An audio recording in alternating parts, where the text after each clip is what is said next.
Welcome to AndyTube, and I'm glad that you stopped by. This is part 6 of Coco Goes to the Spa. Coco gets some new bed cushions, and my friend suggested this one, but that just shows you he doesn't know anything about sewing machines. He's into automobiles. So I told him thanks, but no thanks. That's not going to work. Nice cushion though, colorful. So here's the deal. When you get these vintage sewing machines, is that what are commonly called rubber feet, a singer calls them the bed cushion, is that they can be pretty beat up, crumbly, missing, where they've fallen off, and you just got the screws sticking out there. And I guess if you're just going to stick it in a cabinet, then okay, no big deal. But this fantastic machine is unique and the only one Singer made that can be put in a cabinet in its own special cradle and then lifted right out to go portable. So I definitely wanted to check the condition of the feet and see how they were. And in this case, there weren't any feet. And there weren't any screws. I just had, like holes sitting there. So, I didn't mind the feet being gone because I'm going to change them anyway. But the screws being gone, I didn't look at it when I bought it. I checked to make sure it had the original bobbin case and everything. But that's my bad. All 4 of them are gone. So I started a search for new feet, and I didn't have much luck. So I emailed a fella I know named Dwayne, and he's helped me over the years. He's got a nice website, and I found out he has an eBay site now. But what I would do is I would email him. I'd go to his website and I'd email him and say, "Hey, Dwayne, this is AndyTube down in Arizona. I'm looking for the 4 bed plate screws that hold the rubber cushions. Not the cushions, I need the screws. I need 4 of them." So, like the next morning, he replied back, "Okay, let me see if I got them." Later that afternoon, he says, "I found 4 in good condition, and I've listed them on my eBay store or site, whatever they call your place at eBay." So I followed his link, and there they were. So I paid him, and he shipped them, and I got them. Whoop. And I dropped one of them already, but let me back out a little bit here. But there they are, and they came nice and clean, and they're in good shape. Every one of them has some amount of damage to the slot, and that is very common on sewing machine screws, where people are using the wrong size of screwdriver, and they use those slotted tips like I used to do, and they don't have a flat tip blade like these Chapman screwdrivers have, hollow ground or flat tip that fit in there nice and snug. So I'm going to give a shout out to Dwayne because he's helped me so many times with hard to find parts. If you go to his website, you see he's got like a huge, looks like a barn loft or a huge attic full of just machines. And I'll put his link and information in the description below the video. But he's at Singer Sewing Machines, plural, Singer Sewing Machines Replacement Parts.com. And when I told him I wanted to give him a shout out on my channel, is that cool? And he goes, "Sure, thank you very much. I always try and help everybody." And give him my website, and on the website you can see stuff he's got for sale. and he's got a direct email contact and a direct phone number. So it looks like he's preferring you contact him that way because it's quicker and easier for him than going through the eBay system. I have a question about the item and stuff like that. So if you're looking for vintage, mostly Singer from what I've seen, but a lot of other brands. And, over the years, there's been a couple times I remember that he came back. He says, Andy, I'm sorry, I don't got him. Okay, fine. I'll look for him at Thrifty Farm Girl or TNTRepair.com. I'll look for other sources. But Dwayne has been good to me, so I'm just trying to give him a shout out.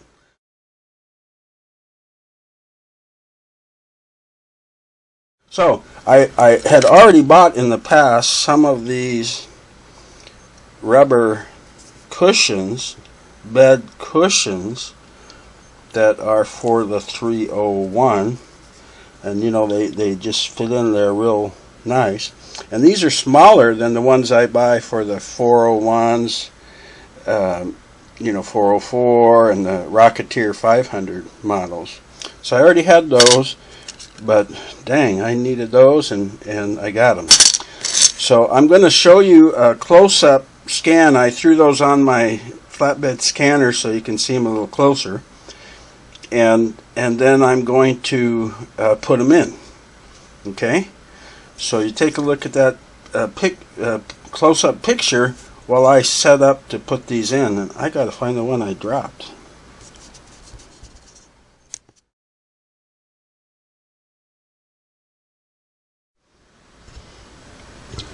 Okay, I found it, and I'm going to show you how I do this. Now, if you're taking out old rusty screws, the bed is cast aluminum, but if you're taking out a rusty screw, you can leave rust deposits in the threads here, and if you need to clean up rusty screws or clean these out, the rust remover I use is the Must for Rust. And I've given this disclaimer many times. I just happened to see it at the Home Depot. It's under the Crud Cutter brand, which is owned by Rust-Oleum. And I like the Crud Cutter cleaner and degreaser. And it was like $4 or $5. I said, hey, I'll try it. And it worked great for me.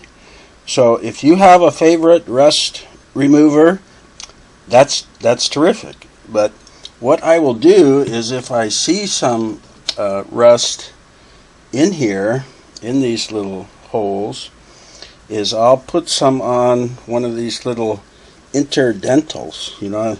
They come like 5 or 6 to a pack at the dollar store. See, can I back out a little? No. Okay. And I'll dip in the rust remover and just go in and put it in there. And then I might stick a Q-tip or like the point of a barbecue stick with an old piece of t-shirt and get it out of there. And then it helps prevent rust in the future too. And now that I'm going to be putting the new feet in, I always take a clean interdental and I just dip it in oil, either Singer, Lily, or Triflow like this, and I just do a swipe right in there. I just put a little bit of oil in all of these holes with the thinking that since this machine is just like going to last forever, someday when my grandkids have to replace these rubber feet or rubber cushions, that those screws will not be stuck in there 30 or 50 years from now. They'll come out. So that's what I do, and I found it's easier to put the oil on there than to take my brush and hold these little dinky. Well, these are a lot smaller than the 401, you know, and I know the 221s are even smaller. So and they're easy peasy to put on. You know, now you got a little oil in there, and be sure you get the right cushion for the 301. I understand there's some taller ones now. I don't think they're, you know, I think they're kind of aftermarket. Well, all of these are, but I think they're a little taller, and the hole for the head of the screw doesn't fit as good, and maybe they can have a problem with the cradle or something, I've heard. But anyway, I just buy the ones that are for the 301, and maybe saw on the scan they're like scooped. They're kind of scooped out. One of the scans showed the head of the screw sitting down in there, you know, like this, like that. So the screw is below the rubber, of course. So when you do take Coco out and set her on a flat surface, the screw isn't sitting on the surface, the rubber cushion is. And poor Coco, I mean, can you imagine if you're not in the cradle and you're standing around all day sewing? Man, that's hard. So, and I strongly suggest that you put cushions on, because they help with vibration. Even these sturdy Singer machines can be a little warped on the bottom, or the surface that you're sewing on is a little warped, and you don't want this hard base just setting and vibrating around and shaking and stuff like that. You're going to get a quieter ride, and smoother and less vibration, just like a good set of tires on your car or truck. So I got the cushion in there. It's a perfect fit. I've got the bed cushion screw onto my Chapman driver here, so I'm just going to see if I can get it in there, and turn it back a little to seat it, and then I want to be sure that I'm not stripping the threads, because the steel screw is stronger than the aluminum base thread, but it feels real good. So I'm just going to turn it little, like 1/8 of a turn increments, and it's going to kind of like bottom out.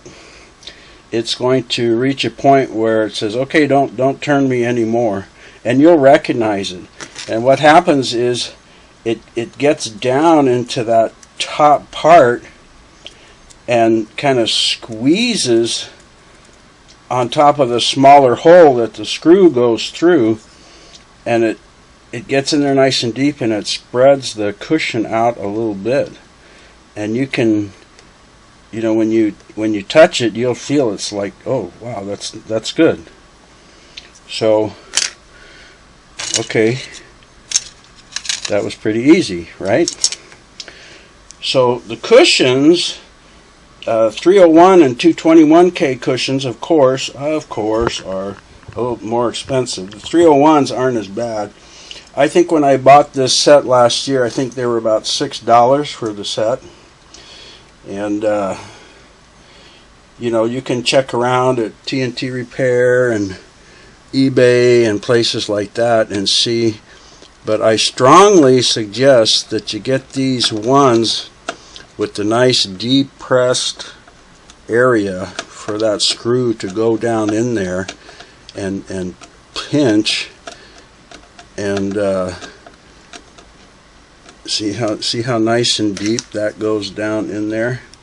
So the screw is going to have, the rubber is going to have quite a bit of life, it's going to be able to wear down quite a bit before you have to worry about this getting to the screw. And some of the others I had bought for this in the past, like they fit in the depressed area, but there was just kind of like a hole screwed through them, or the recess, I don't know, there's a word for that little top part that's recessed down into the rubber, but it wasn't as big. It wasn't as deep. You know, it's like somebody found out, hey, these will fit on a 301, so they advertise them, guaranteed to fit. Well, okay, they fit in the little place, but they really don't, you know, they're not meant for a 301, and to me they just don't work as well. So since I don't know how to speed up the video, I'm going to go put these two on before I stand her up. Okay, so you can be looking at your 301 and thinking, how am I going to get those screws out? And so every vintage machine that I have purchased over the years, if the bed cushions or rubber feet are still on the machine, they are rock hard. Even a machine that's maybe spent its whole life in a cabinet and you know, was never set on a table or anything to sew, and you can't even see a wear mark on it, it'll be as hard as a rock. You won't believe that it was some kind of rubber or rubber compound, because it is just hard, like it's made out of hard plastic or ABS plastic or polyvinyl chloride or something. So in a couple of my other videos, I show my method for getting those out with the can opener blade on my Swiss Army knife. That little hook blade works good. But let me get these in, okay? Okay, all set. Let's stand her up here now and see how nice that is, huh? Well, I can move her around too without scraping up my worktop. That's going to be nice. So now if Coco's out of the cradle, she can stand her ground, and she's got some nice cushioning that kind of lets herself balance out. And if she's working hard, that's going to absorb some of the vibrations and noise. So she is going to be happy with her new bed cushions. New cushions on her bed. Ta-da! So that's going to finish up part 6 of Coco Goes to the Spa. The next part is going to be part 7, the Magic Scepter. Woohoo! The Magic Scepter. Got any idea what that is? What I'm talking about? Well, I have to make some anticipation, so you'll come back and see me, right? So tune in. Thanks for watching today. I appreciate it. And tune in for part 7 when you get time. The Magic Scepter. Take care. Scepter. Am I saying that right? Scepter.